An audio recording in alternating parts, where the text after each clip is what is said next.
আসসালামু আলাইকুম। আজকে আমি রান্না করে দেখাবো আমি যেভাবে করলা ভাজি করি। প্রথমেই আমি একটা কড়াইয়ে তেল দিয়ে নিলাম। তেলটা গরম হয়ে আসলে এর মধ্যে পেঁয়াজ, কাঁচামরিচ দিলাম। দেওয়ার পরে একটু ভাজা হয়ে গেলে, লাল লাল হয়ে গেলে তখন আমি কিছুটা জিরা দিয়ে দিলাম। এরপর আরেকটু ভেজে নিলাম। যখন দেখব আরেকটু লাল হয়ে গেছে পেঁয়াজগুলো, তখন এর মধ্যে একটু লবণ দিয়ে দিব। লবণ দিয়ে দেওয়ার পরে আমি ধুয়ে রাখা করলা আর আলু দিয়ে দিলাম। এরপর আমি একটু নেড়ে দিচ্ছি, দিয়ে কিছুক্ষণ ভাজি করব। আমি আরেকটু ভেজে নিব। ভেজে নেওয়ার পরে একটু হলুদ দিয়ে দিব।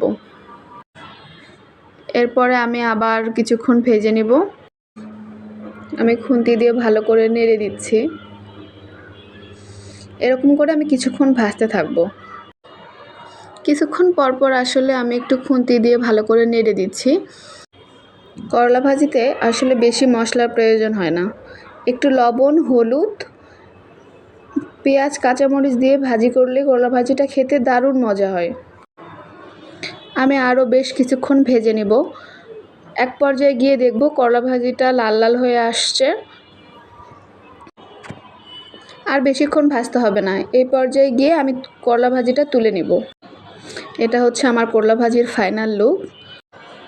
আবারও আপনাদের সাথে দেখা হবে নেক্সট অন্য কোনো ভিডিও নিয়ে। সে পর্যন্ত সবাই ভালো থাকবেন। আসসালামু আলাইকুম।